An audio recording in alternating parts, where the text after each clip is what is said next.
everybody, welcome to my channel. My name is Madison. It has been well over a month since my first video. I do apologize to all 11 of you that subscribed. This channel, I wanted it to be about thrifting, home decor, my faith, and kind of just everything in between. And I wanted to be really intentional with this channel. I wanted to speak about things that people are uncomfortable talking about. I wanted to really just study God's word and bring out whatever he, put in me to speak. So something this year that God has really just been revealing to me, and something I've really been studying through his word, is singleness. And when I say that, I don't mean like I'm on like a period of rejecting relationships and I'm just sleeping around and with my girls all the time and going out and just having meaningless interaction with guys, but I'm gonna stay single. I'm just gonna focus on me and be a boss babe. That's not what I'm talking about. Sorry, I know there's a glare, but I had to put my glasses on because I'm about to read. But anyway, where I left off. That's not what I'm talking about, any of that. Any way that the world, I think, defines singleness, that's not what we're doing here. Earlier this year, a couple months ago, God just put it in my heart to stay single for a little while. Take this time to focus on me, Jesus, and myself. But take this time and use it as a journey to, you have no distractions, When you're in a relationship, even if it's a godly relationship, if you're in a relationship, part of your attention is to that person that you're in a relationship with. And you have to, you have to nurture that relationship. You have to talk every day. Maybe not all day, but you have to, talk at least some every day, check in with each other, see how each other is doing. You have to spend time together. And if you don't do any of that, you have to be intentional with each other. You have to show that you care about one another. If you're not doing any of that, then that relationship is going to fail. And God revealed to me earlier this year that is how we should treat our relationship with him. I've been reading what the Bible actually has to say about singleness. I just thought I would take this time to focus on, my relationship with God and make sure that it is stable and healthy and an intentional relationship before I try to jump into another relationship with another human being. Something I think we don't realize as young adults. I'm just speaking from the 23-year-old mindset here, because that's all I'm able to speak from. Something I think we don't realize about dating is when you're dating, you are interviewing a person for marriage. And I think I've had people tell me, I've been single for officially 5 or 6 years or so. I was not intentionally single that whole time. Reconnecting with ex-boyfriend, talking to guy here and there, going on a few dates, whatever. But I was never intentional with that time of singleness that God had given me. And I think the reason that nothing ever worked out during that time was because God was trying to say hey, wake up. I'm trying to tell you that this time, you need to take this time to focus on me, grow closer to me. And when I am ready, when I think you are ready, I will send you your husband. I think we have really failed at dating, and we treat dating as just like a hobby. I had someone tell me the other day, she probably meant well, but someone told me the other day, when are you gonna get married? When are you gonna have kids?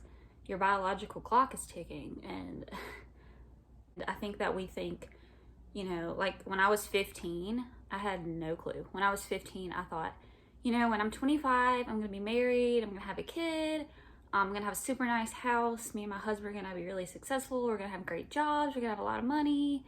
But I was reading the other day in 1 Corinthians, and I was reading about singleness and, what God says about marriage, what he has to say about love. And this verse, everyone has heard it. Everyone knows it. It's on coffee cups. It's on canvases in Hobby Lobby. You've definitely heard this verse. It's 1 Corinthians 13:4. And I'm just going to read the verse really quick and then give you a little exercise, if you will, to use from here on out when you're dating someone. So the verse is, love is patient, love is kind, it does not envy, it does not boast, it is not proud, it does not dishonor others, it is not self-seeking, it is not easily angered, it keeps no record of wrongs, love does not delight in evil, but rejoices in the truth. It always protects, always trusts, always hopes, and always perseveres. Love never fails. That verse has always been one of my favorites, but I saw a post one time on Instagram, actually. This girl said that her mom taught her to take that verse when she's dating someone, take that verse and put her boyfriend's name in the place of the word love, and if it doesn't fit, then he's not following God. He's not the guy that God has for you. It's pretty simple, actually, when you look at it like that. So say you're dating a guy named John, and you're thinking of marrying him, but you're not really sure. You're not really sure about this relationship. You're not really sure if this is a godly relationship or not. Take his name and put it in the place of the word love in 1 Corinthians 13:4. John is patient. If that statement is not true, then you need to reevaluate, is this the guy God has for me? Is this a healthy, godly, intentional relationship? You can go on, is he kind? How does he treat strangers? How does he treat you? How does he treat his mother? How does he treat the waitress at a restaurant? How does he treat people he doesn't like? Is he jealous? Is he, how does he act around your friends? Is he okay with you spending time with your friends? And I mean, like, in a healthy, godly relationship, and you're spending time with your godly girlfriends, how does he feel about that? He is not proud. Is he prideful? Is he arrogant? Is he humble, or is he gentle? A man of God will be humble and courageous and not arrogant, not cocky. It does not dishonor others. It is not self-seeking. So you need to ask yourself, what does this relationship look like? Is the person that you're with selfish? Do they put God first? Do they put you first? Do they put themselves first? I think you really need to pay attention to that, and that'll show you in your dating relationship. That'll show you, what things are going to be like down the road when things are not so good and you're not in the honeymoon phase and things get hard in life. How are they going to react to that? Love keeps no record of wrongs. It is not easily angered. Love does not delight in evil, but rejoices in truth. So is the person you're with, slow to anger and forgiving? Or are they, they lash out at every little thing. They blow up at you about little things. They throw things back in your face, when you're in an argument, like, remember when you did this, you said this, things that they throw your past back in your face. It always protects and is always trusts, always hopes, and always perseveres. A godly man, a godly husband, he is to be the leader of the home. He is to be the protector of the home. He is to protect your heart. He is to protect your family. And if the guy that you're with, if you can't say all of these things, if you can't say that he's all of these things, then I think you really need to step back and ask yourself, am I in a godly relationship? Am I with a godly guy? I think a great thing to do is, first of all, surround yourself with godly community. Surround yourself with great godly girls who you trust and can take, life advice from. And if you feel like you aren't able to, differentiate that on your own in a person that you're dating and potentially may marry, ask your friends, ask your parents if you trust your parents. and you have a good relationship with them, ask the opinion of your community about the person that you're dating, because I promise you it matters. Love goggles are a thing. I have been that person, and I have met so many other girls who have just been totally blind to how a guy was treating them, things he was saying, compromises that were being made in the relationship. And it's really hard when you're the one in the relationship to, step outside, on the outside looking in, and be able to tell, oh, this isn't godly, this isn't healthy, this is not what God would have for me. So I really encourage you to, get you a godly community, and ask their opinion on it. What do you see in this guy? Look at the fruits of his spirit for me. What do you think about how is he a follower of Christ? How does he display does he have a servant's heart? Does he radiate Jesus? Like, what does he look like? A man of God, there would be no question about it. Looking at him, there will be no question about whether or not he is following Christ. You won't have to wonder. If you are having doubts, I encourage you to get a godly community, and pray, and just really ask yourself, am I settling because I don't want to be alone? Or is this actually someone that I could potentially marry and that I could glorify God with? Another great verse in 1 Corinthians. It's 1 Corinthians 7:32. I have like notes here. I kind of just took some snippets of the verse and did like a compare and contrast of two different parts of the verse. And one of the biggest things about singleness that I never understood until, a couple months ago when God revealed this to me. Singleness is such a gift, okay? Like, I could go on a tangent about this all day. I don't think, myself included, I don't think our generation really, realizes what a gift singleness is. I think that we have conditioned ourselves to always be accessible to someone else, and, with Instagram and Snapchat and, instant messaging and everything. We have conditioned ourselves to never be alone, and we don't really know how to be alone. I don't think that we know how to, be happy on our own. If you're not at a place with yourself where you're comfortable with your what's going on in your heart and what's going on with your mind, if you haven't, made all of that right with Jesus, and you're not, actively pursuing a relationship with him, I don't think you will want to be alone. I think you'll try to avoid that as much as possible, because once you're alone, it's just you and your thoughts and God. For a lot of people, that's extremely uncomfortable. We don't know how to be without another person to validate us. One of the biggest things, especially for young girls,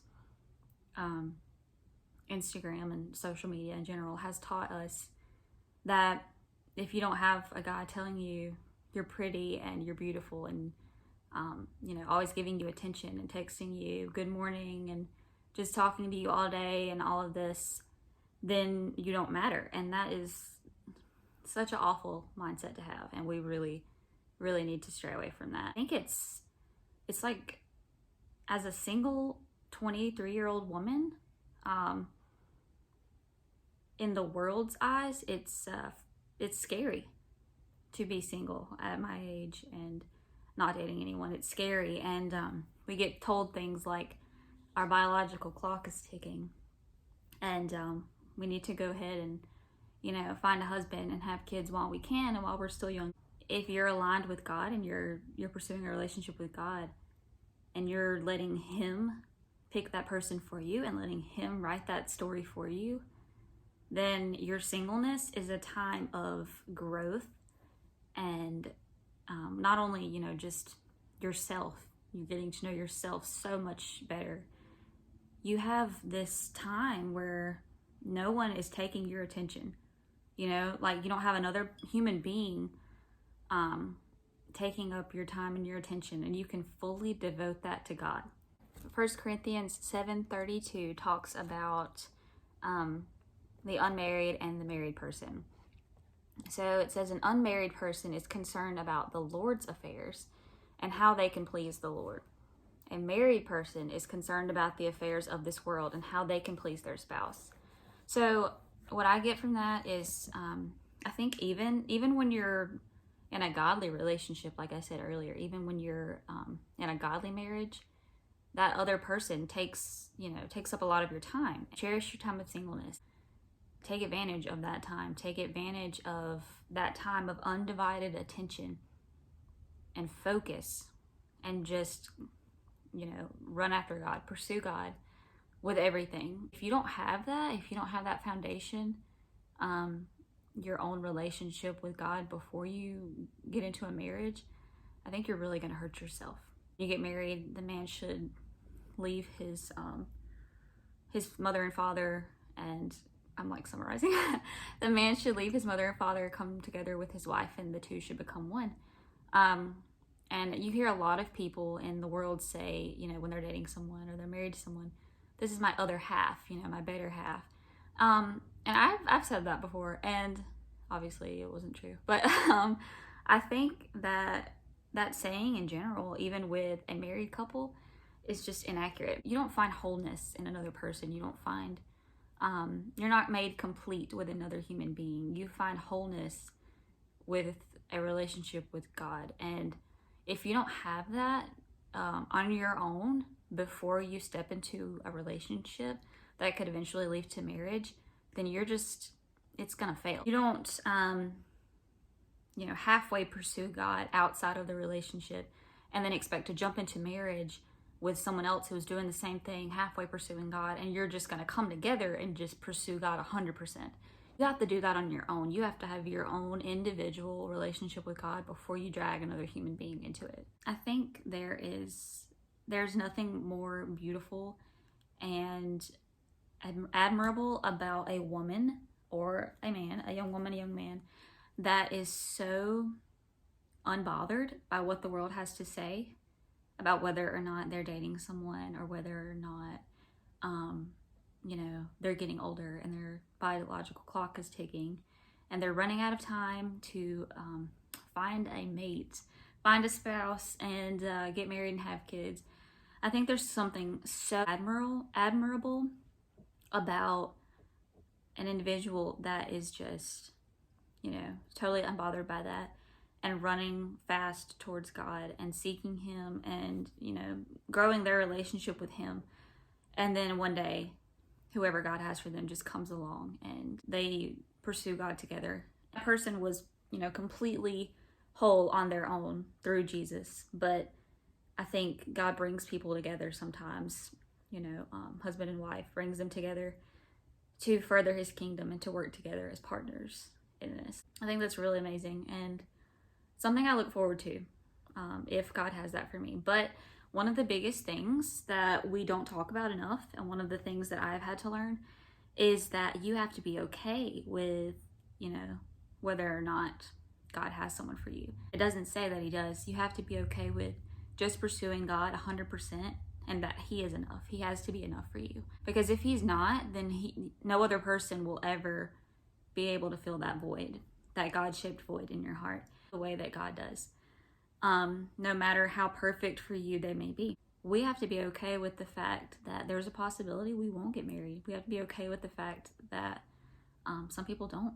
And there are people out there who have been single their whole lives, and they just dedicate their lives to serving Christ. Apostle Paul was single.